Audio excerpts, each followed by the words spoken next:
This is the Helios Grand Hotel with an epic universe view, the brand new Universal Hotel here in Florida. So let's take a look around this massive room.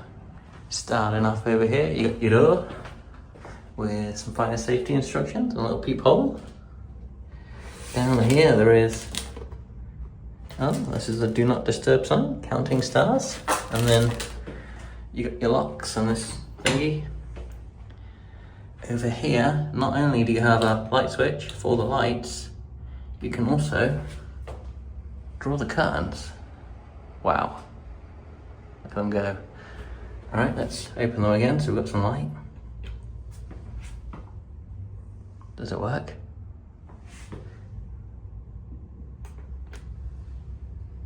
Yes, it does. There we go. All right then, and then on the right as you come in, there's this full-length mirror with like some sort of pattern etched into it. It's meant to be universes, stars, I don't know, probably. And then as we carry on down, on the left here, we have the wardrobe. You get an iron, some spare bedding and pillows, a bunch of coat hangers, luggage rack, ironing board, safe. We'll come back to the bathroom in a sec. Let's carry on into the main room. This is a 2-queen theme park view room here. So let's start at the theme park view, I guess, and work along. We're on the 2nd floor here. So there's the rest of the hotel. That's Epic Universe. That's the rest of the park. So that's your room. That's your giant window with a view into the park. Do the curtains overlap? Let's have a look. No, they don't seem to overlap. But anyway, you get this large lamp thing, a funky looking chair next to a table facing the bed. And then these beds are 2 giant queen beds with some sort of throw covering thing on top. And then, yeah, and the sheets are underneath. That's some sort of throw covering thing, meant to be star themed, I guess. And then on the beds you get 4 pillows and a little sausage pillow on each one. There's reading lights either side. This giant funky looking light in the middle. And then built into the nightstand is USB-A, USB-C and American plug. And you get this little iPad to control the room. So if we hit close curtains on the iPad, the curtains close. This is the future. What else can we do here? All lights on. Guess they're already on. All off. All right, yeah, that off, that works. Let's put them back on. Let's open the curtains.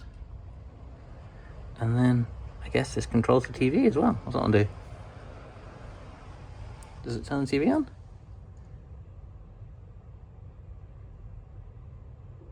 Media? Television? All right, that one? Yeah? No? Okay.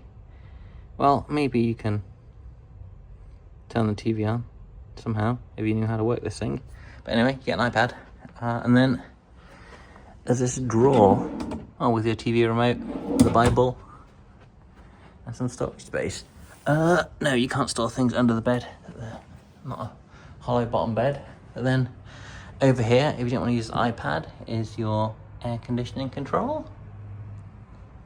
And the beds. I'll report back with what I like to sleep in, but I can only imagine it's going to be very nice.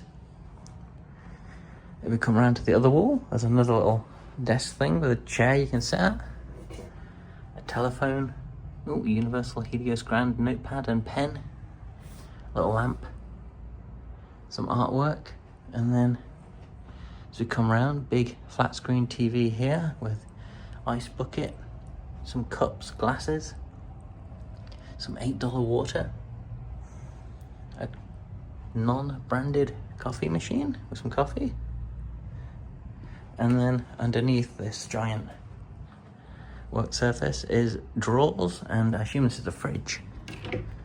Yeah, a fridge. How big is it? Oh yeah, there you go. Decent sized mini fridge. And then some drawers. Yeah, fairly deep drawers there. Not these ones. Yeah, another set of fairly deep drawers. So that is the room. How nice is that? We carry on around then, we'll finish off in the bathroom. This is the bathroom. It's split into two sections. There's a door there that comes out. So in the first section is this mirror, some fancy lights, your sink with gold taps, handles, little shaving mirror, and you got a shower cap, spare, oh god, that's a long drawer, spare towels,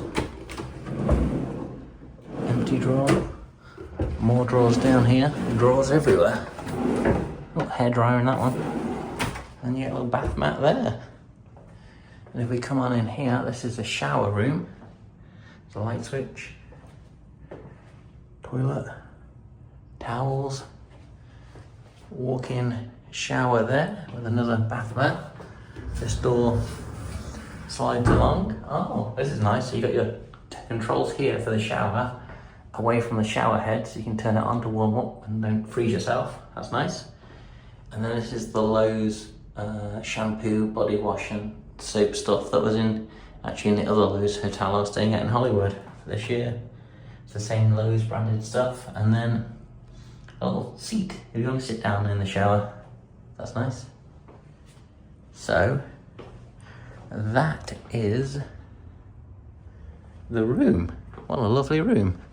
I'll report back. I'm staying for 4 or 5 nights, so I'll report back what it's like to stay here, if it's noisy, what the beds are like, and we'll go on a little hotel tour. But for now, that is the room.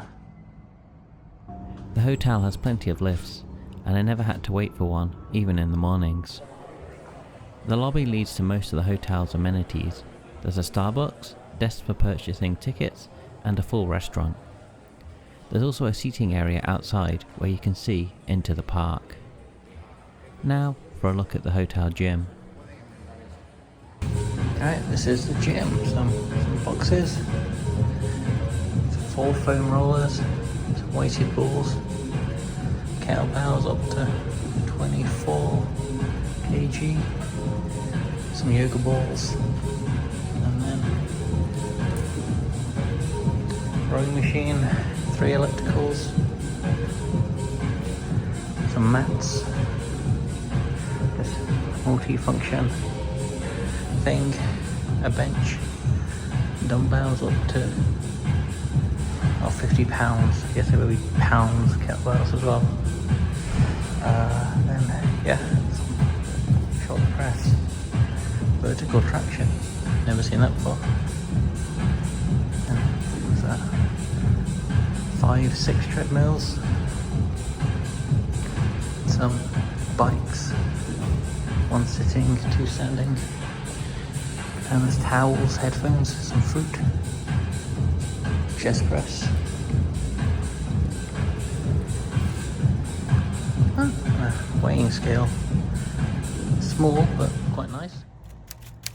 Well, these are the curtains. They're fairly decent, a bit of light at the end, and in the middle they don't quite overlap properly like we saw yesterday, but they're fairly decent. They're quite thick, and in the middle where they do work, they're pretty good. So 7 a.m. now, and you can hear the like fountain music that starts, I don't know, like it definitely stopped at like 10, half 10 last night, but now it's back, so that's nice.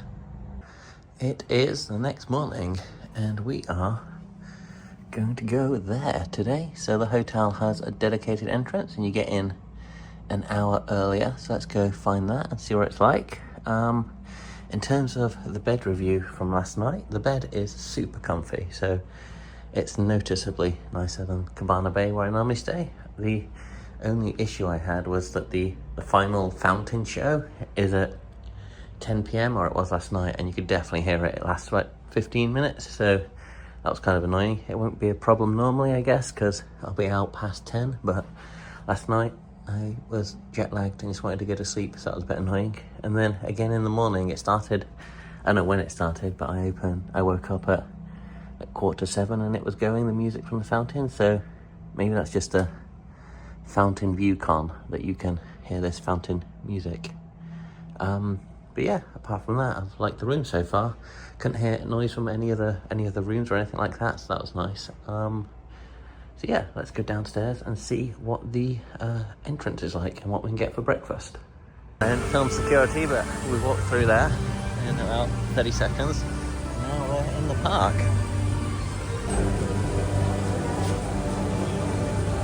Worlds beyond imagination. With every turn, gateways unlock across galaxies and dimensions. Oh, there we go. There's even a little opening soundtrack where they welcome you into the park. It's 10 to 9 now, and early entry starts at 9, so you get in about 10 minutes early. That was pleasant. They open up the inside bit quite early, and then you get to go stand outside waiting for the park. The rest of this day at Epic Universe can be found in another vlog coming soon. But now, back to hotel review, Aaron. Alright then, sadly this is it. This is the final evening here at the Helios Grand Hotel, and I have to leave tomorrow to go to Disney, so that'll be exciting, but it's the end of the Epic Universe Halloween Horror Nights adventure this year. So I've been here for, how many days have I been here? 6 days? 6? No, 5 days now. And I wanted to do a little summary of what it's like to stay here at the Grand Helios. Now I've got a lot of experience with it. So I think on the positive side, if you're going to Epic Universe, the location is unbeatable. The private hotel entrance I use, get through security and into the park in about a minute. It's super quick. They let you in starting from about 8, and then the park opens at 9. That's an amazingly easy way to get into the park, and there's barely any queue. When I went there, you get in from basically down here out the window, and it's far better than the hotel entrance for the other guests, which is right over there on the other side of the park at the main entrance. When I saw them passing by, there were hundreds of people, and there were significantly less in this side. So you get a smaller queue, smaller crowd getting into the park if you stay here. That's a fantastic benefit. And overall, this hotel is lovely. Like, even in the deluxe Disney hotels, you don't get fancy curtains that you can control via a tablet. It seems like a small thing, but every time I come into the room, I press the buttons by the door that open the curtains or close the curtains at night, and then fire on all the lights. It's really a nice little touch for a premium hotel. And then the tablet as well. Go to sleep. Normally in a hotel, you have to whack all the light switches and figure out which ones you missed. You just tap all off on the tablet, and you hit the aircon off there as well, and it just goes off. It's a lovely hotel in terms of like little premium touches like that. In terms of the less great things, the buses to City Walk that get you to Universal Studios and Islands of Adventure, they're once every half hour they leave here. When I've been to Cabana Bay before, it feels like they were significantly more frequent than once every half hour. On the plus side, they're basically empty. Every time I've been on them, there's been like 4 or 5 people, or just me. So I see why they don't run more often, but I swear that Cabana Bay runs them more frequently. So you just gotta watch your timing and make sure that you line up with the timings of the bus, otherwise you'll be there for a while. And it's a bit further, so Cabana Bay, where I normally stay, is like 5 minutes from City Walk. Here it's more like 15. It's a solid little drive there. So if you're planning to do most of your stay over at the other parks, it probably would be worth maybe looking at a deluxe hotel there rather than this one, so that you don't have to go as far. And other things, this is a weird thing, but every morning, starting at about 20 to 7, the park music comes on and you can hear it in the room. It's not like super loud like a nightclub or something, but it wakes me up, and it's kind of annoying. Similarly, at 10 o'clock they have the closing show here at the fountain, and that is loud. You can hear that too, so if you're in bed by then, you'll be woken up I guess you could get a non-theme park view room, and that would be better in terms of noise, but it's a bit of a shame. Theme park view room was an extra price, and it's kind of annoying that you get the sounds of the park too when you're trying to sleep, especially at 20 to 7. Like, why on earth does the park music need to be on that early? In other things, I had a quick look at the gym. The gym is small but very nice. It's very modern, and it's got all the stuff you probably want in a hotel gym. In terms of restaurants, that's another con, I think, compared to Cabana Bay. So at Cabana Bay, they have the food court, same way they do at Disney hotels, even the deluxe ones. But here, they don't have a food court. They have a Starbucks that does some quick items in the morning. But yeah, if you want something that isn't like a full sit-down restaurant meal, you can't really get that here. They do have a sit-down restaurant here. It looks very nice. I've never been, but obviously it's more time-consuming and expensive than a quick-service restaurant. So I've been doing Uber Eats when I wanted something quick, but it's not quite the same as just being able to pop down to the quick service that they have in Cabana Bay and choose from the many stations. So overall, I would absolutely stay here again to go to Epic Universe. I'm not sure I'd get the theme park view room because of the noise, but I mean, this view is also amazing. I mean, just look at this. It's a great thing to be able to just look out your window and see this. But yeah, if I was going to mostly the other parks, or like I normally do, just do Halloween Horror Nights mostly and come here once, I'd seriously consider just staying at one of the other hotels that are closer to City Walk, because it's a shorter trip, it's probably cheaper, and you can just get the one trip over here and pay that 15-minute price to drive over here once rather than every time if you're going over to like both parks or Halloween Horror Nights for multiple nights. That said, overall, this is an amazing hotel. It's very high spec. It's very new and modern. The staff here are lovely, and I've had a great time. So yeah, just choose what trade-offs you want, I guess. But I don't think you'll be disappointed here. You just have to understand that it is a bit away from City Walk, and there are some things that it doesn't have, like the quick service, and the buses run slightly slower. So with that, this is the end of the review. There'll be more reviews coming soon. I'm going to Wilderness Lodge at Disney next, so there'll be a Wilderness Lodge video coming. And there's a bunch of Epic vlogs, Halloween Horror Nights vlogs, and there'll be some Disney vlogs as well, including Mickey's Not So Scary. So stay tuned, subscribe if you want to see them, hit like, and yeah, catch you next time.